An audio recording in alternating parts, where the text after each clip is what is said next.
ายดีเนาะพ่อแม่พี่น้องป้องปายทั้งฝั่งลาวแล้วก็ฝั่งไทยพี่น้องแล้วก็อยู่ต่างประเทศเนาะพี่น้องเนาะมื้อนี้บ่ร้อยสิพาพี่น้องเขาไปหาหน่อไม้มาเฮ็ดหน่อไม้ถงทุกคนเนาะว่ามันสิได้หรือบ่ได้แล้วก็มาเบิ่งวิธีเอาหน่อไม้มาเฮ็ดหน่อไม้ถงนํกันพี่น้องมื้อนี้เนาะรอติดตามชมไปนํกันพี่น้องโอ้แล้วได้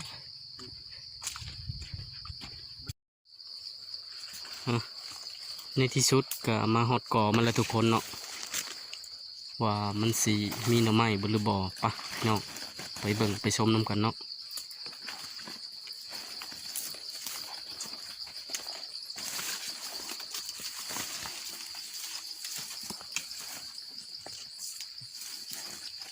โอ้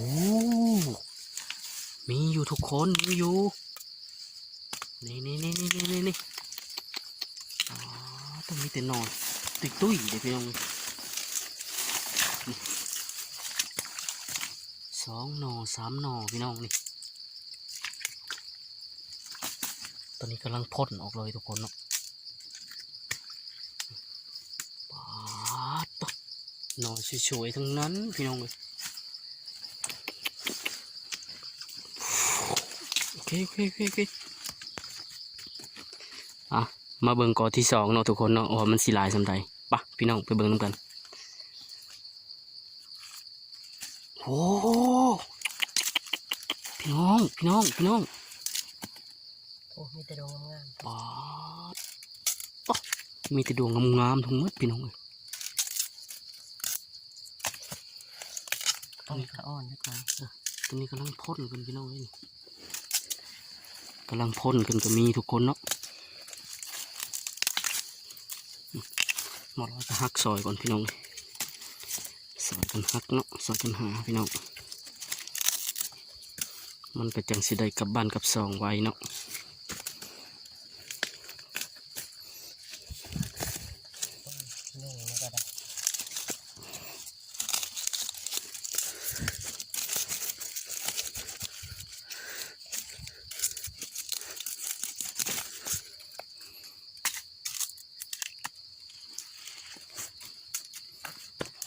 นี่พี่น้องโอ้คักเลยทุกคนเนาะ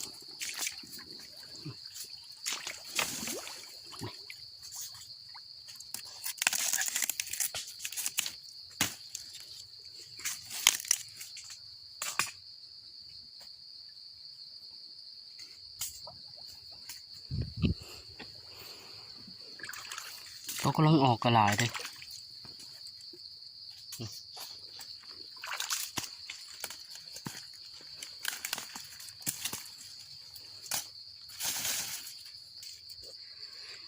ไปเบิ่งกอต่อไปเนาะทุกคนเนาะว่ามันสีลายคือกันบ่หรือบ่เนาะ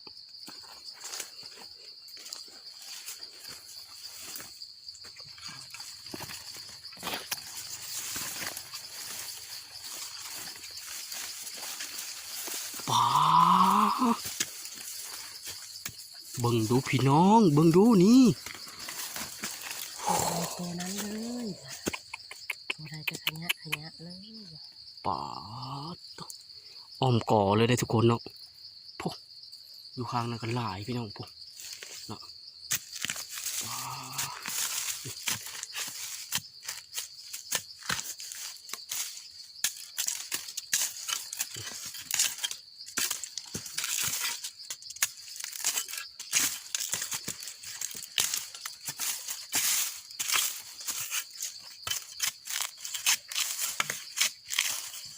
โอเคพี่น้องเลยในขณะที่หาหน่อไม้พี่น้องเลยเนาะกำลังเลาะไปก็ได้เจอหูกับปูแดงนะเอามาเบิ่งกันเนาะว่ามันสิได้หรือบ่ได้สิเป็นตัวผู้หรือตัวแม่พี่น้องติดตามเบิ่งชมกันเนาะ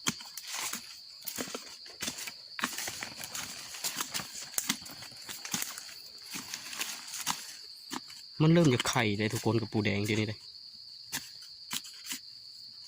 ถือน้ำมาอยู่บ่ล่ะแยงได้นี่กระบอกเลิกได้พี่น้องกับดินอ่อนเลย อย่าครบได้อย่าครบได้เจ็บได้ ขุดในหนึ่งกระเทิงแล้วเขาสิเห็ดดูได้เลยตัวแม่ทุกคนนี่ บักใหญ่เนี่ยแม่อัด ใหญ่ ปาก เลยพี่น้องเว้ยไข่เต็มท้อง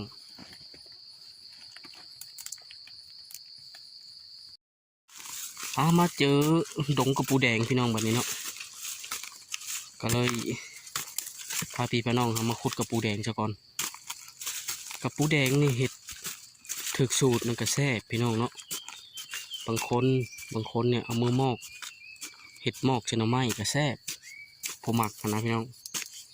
บางคนก็แกงเชนอไม้เนาะส่วนหลายก็บ้านเฮาก็มีแต่แกงเชนอไม้แหละแต่ว่าท้องถิ่นอื่นบางคนก็เห็ดมอกกับปูแดงพี่น้องเลยตามบ่ลอยเคยได้กินเคยได้ซิมมันนะก็แซ่บได้ทุกคนนี่ตัวแม่เนาะไข่ได้พี่น้องเลยนี่ได้แต่ว่ามันอยู่ในท้องมันคุณนี่หูนี่พี่น้องนี่หลายหูเลยบ่อนี่พี่น้องนี่หูนี่เลยเนาะนี่หูนี่ก็หลายหูทุกคนเนาะเจอดงกระปูแดงเลยพี่น้องเลยตัวบักใหญ่พี่น้องเลยปลาลอยก็เลยขุดกระปูแดงไปนำหาหน่อไม้ไปพร้อมพี่น้องเนาะปลาต๊อกสงสัยลงเพื่อนถึงยามเลยพี่น้องเลย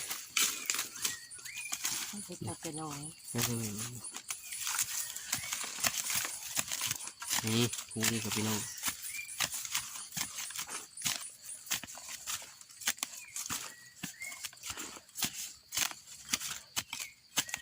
ใกล้ชิถึงแล้ว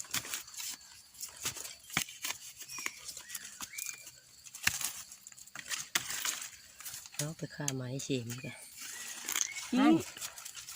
หลังแตกซะเลย นี่พี่น้อง แม่อีกเลย สวยๆเลยทุกคนวางใต้กันเลยเรามีปิดตีนมาเลยปิดไหมหลังจากออกจากป่าลูกไม้ไล่เลยพี่น้องเลยก้าวเข้าสู่ป่าลูกไม้บงเนาะบัดนี้เนาะเบาลอยเฮาสิพาพี่พาน้องเฮามาเอาลูกไม้บงบัดนี้เนาะไม้บงก็หลายเลยพี่น้องเลยนะ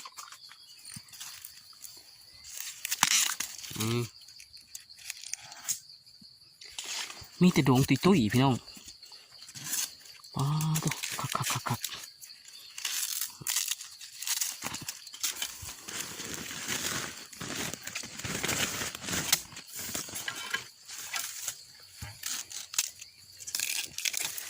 หามือเห็ดถงเนาะทุกคนไว้แกงกินยามหน้าแรงพี่น้องเลยเพราะว่าช่วงหน้าแรงเนี่ยน้ำไม้เขามันบ่มีพี่น้องเนาะมันบ่เกิดเด้จ้ะเราต้องกะเกียมเสบียงไว้เห็ดถงหรือว่าเห็ดดองไว้พี่น้องเนาะไว้กินช่วงหน้าแรง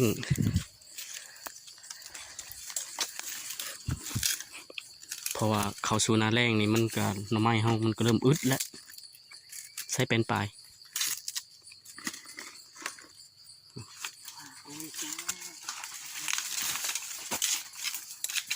นี่เนาะตอนนี้กำลังพ่นออกมาเนาะเป็นปลาย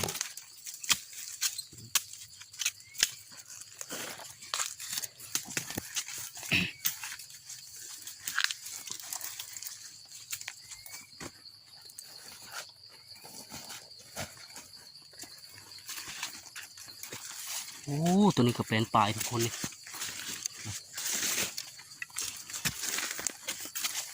ตัวนี้ก็เป็นปลายอีกพี่น้อง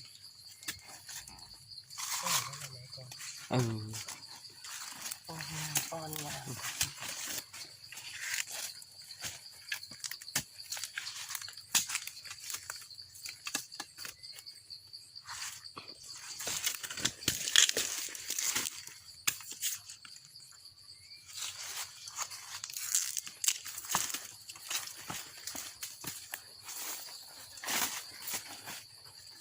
เอาโยนหยอดสูงนี่ปล่อยมันสูงใช่ไหม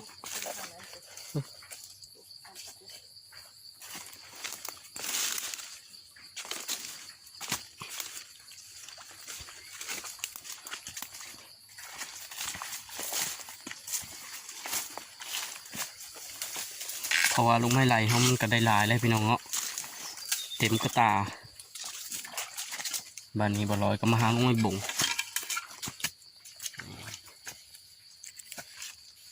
นะ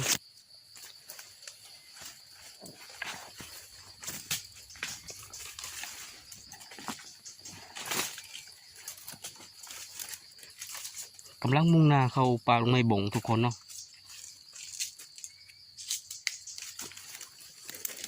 ว้าทุกคน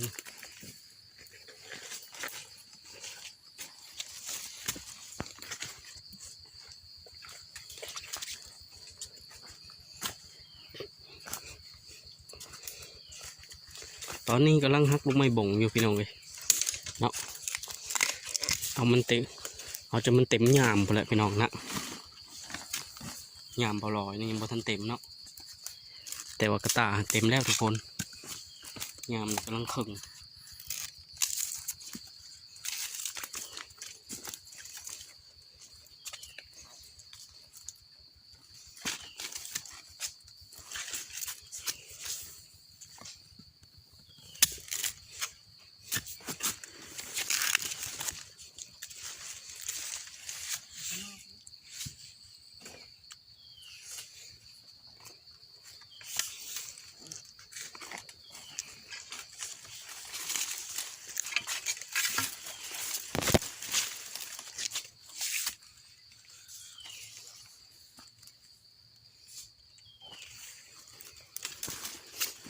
กำลังพ่นขึ้นมากระลายได้พี่น้องเลย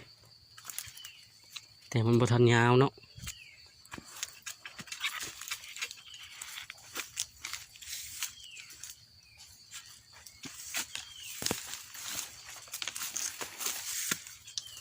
มันกำลังออกใหม่ๆก็มีพี่น้อง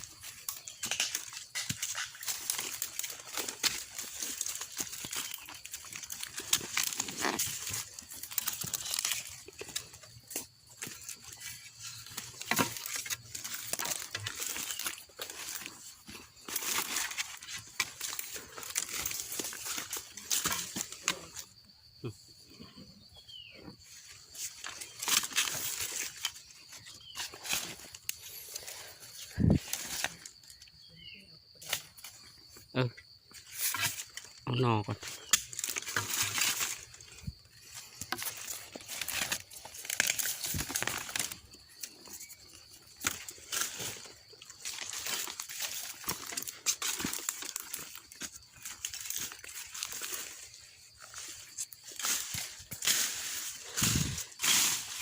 ในขั้นตอนที่กำลังหาหน่อไม้อยู่ก็เลยพบงูกระปูแดงอีกทุกคนเนาะหากระปูแดงขุดกระปูแดงไปพร้อมพี่น้อง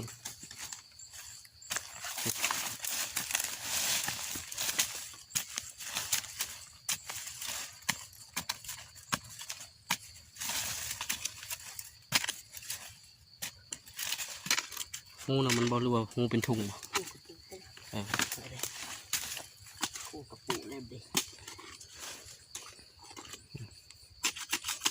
งามนี่บ่ค่อยเลิกเลยพี่น้องเลย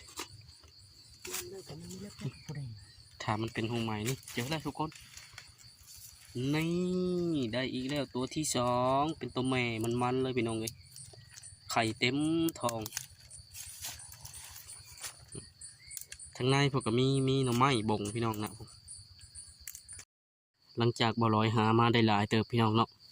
ป่านนี้ก็บ่ลอยก็สิได้พาพี่พาน้องเขากลับพุ่นแล้วน้องพี่น้องเนาะกับนากับไห่พุ่นแล้วป่านนี้เนาะไปพี่น้องไปเมื่อเห็ดต้มเห็ดลูกไม้ถงน้ำกันมันนี่เนาะ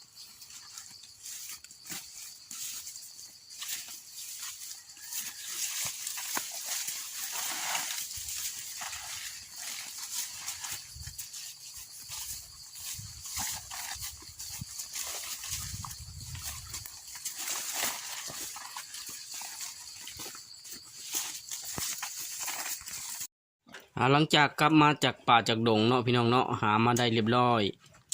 บ่าวร้อยก็สิทำการปอกเปลือกเลยพี่น้องปอกเปลือกหน่อไม้ออกเนาะบัดนี้เนาะในการปอกเปลือกนี่แล้วว่าก็จังสิไปต้มทุกคนเนาะแล้วก็รอเบิ่งรอชมนำกันตอนต่อไปตอนนี้บ่าวร้อยมาปอกเปลือกซะก่อนพี่น้องเนาะมาปอกซอยก็ได้ทุกคนเนาะ FC ทั้งหลาย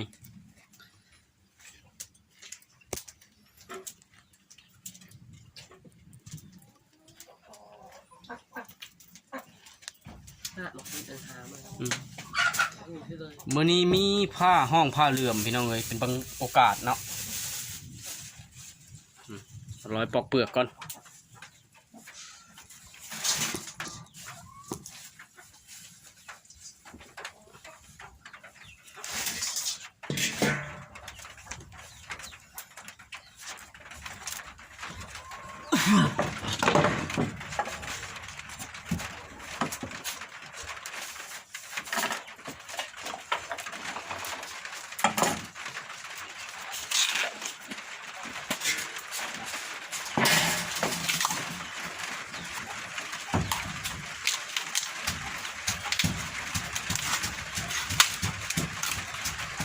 อยู่ทงไฮทงหน้าคือเก่าพี่น้องเอ้ยมื้อนี้เนาะบ่ได้ไปใช้ไม้ใส่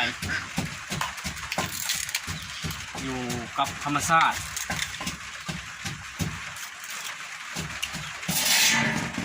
อยู่กับงัวกับควายทุกคนเนาะ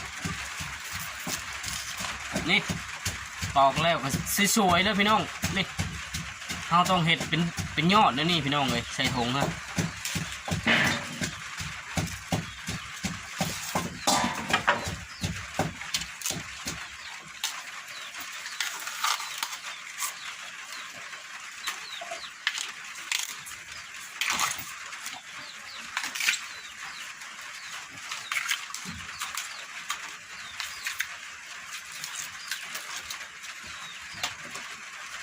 นี่เนาะ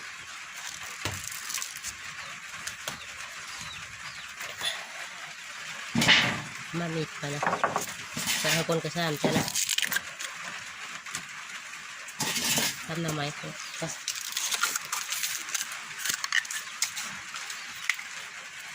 ใส่มาแล้วเป็นตะแคง ฮะ เป็นตะแคงเยื่อคนมาถึงอย่างนี้มันเห็นหน้าเลยจังเนาะเดี๋ยวจะ บิดบ่ ก็จับนะก่อนนอนเยื่อเห็นหน้าเห็นตาคนแล้วตรงนั้นพัดไว้นี่พี่น้องนี่เอาเป็นยอดเป็นดวงเลยนี่บะเล่ต้มเนาะต้มแล้วก็จังสีใส่ทงทุกคนเลยจางเขาปอกมาได้หลายเนาะพี่น้องเขาก็มาใส่หม้อเกี่ยมสีต้มแล้วทุกคนเนาะล้างซะก่อนพี่น้องล้างมันผ่านออยก่อน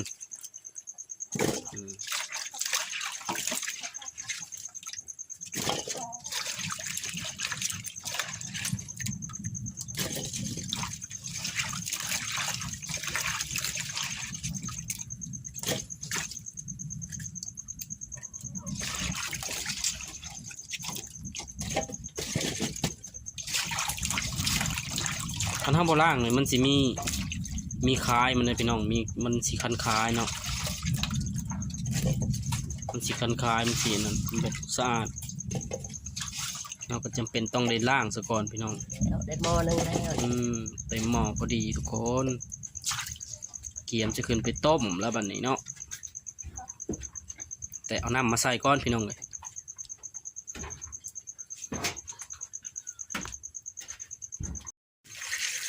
ใส่น้ำไปเลยใส่น้ำเรียบร้อยพี่น้องกะเกี่ยมสิต้มเนาะเขาก็มาต้มก่อนพี่น้องเนาะมาต้มให้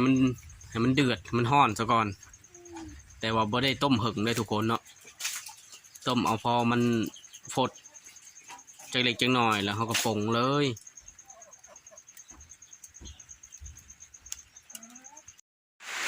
หลังจากมันห้อนได้ที่แล้วพี่น้องเลยเขาก็มาปรุงเนาะเอาน้ำเดือดมันออกก่อนทุกคน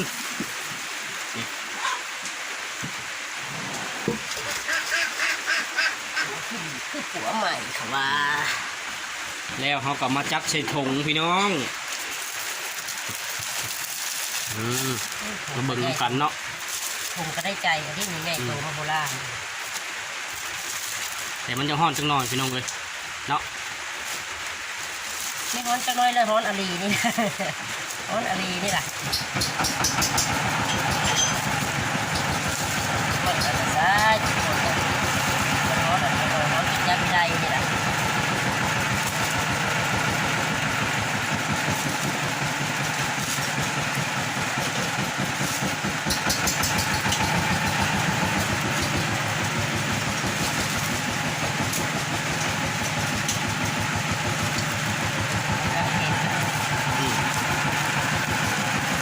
เอาพอดีประมาณพี่น้องมาปากปากมันบอก จะหักเลยแหละ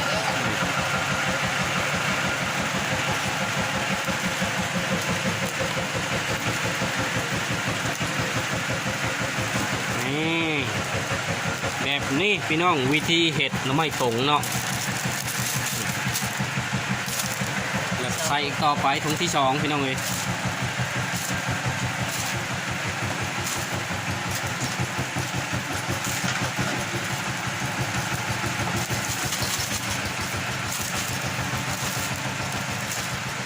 มีทั้งลุงไม้ลายแล้วก็ลุงไม้บงไว้กินช่วงหน้าแล้งเนาะพี่น้อง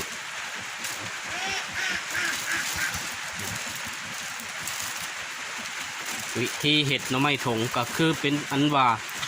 สำเร็จพี่น้องสำหรับคลิปบ่อลอยมื้อนี้เนาะ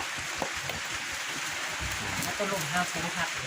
ฝากเข้าไปกดไลค์กดแชร์ให้หน่อยนะพี่น้องเด้อเพื่อเป็นกำลังใจเนาะหลังจากหัดฟางหัดถงเรียบร้อยพี่น้องเลยเฮาก็จัดเข้าไปใส่เพียกเนาะห้อยบัดนี้เนาะห้อยเรียบร้อยพี่น้องเลยเนาะมีทั้งตัวขูดตัวบ่ขูดห้อยใส่เพียกพี่น้องตะลวันตะลีนวันนี้แหละ ตัวไม่เศร้า หรือว่าไม่ชาวตัดมาเชียงไพมาเห็ดชาวเห็ดเพียกมันเนาะแต่เฮาก็สิมาห้อยตะลวันตะลีนพี่น้องแต่ยังมืดๆจังหน่อยมื้อนี้มันมืดผลเนาะคลิปนี้ขอขอบใจมันทานผู้ชมเนาะทุกทาน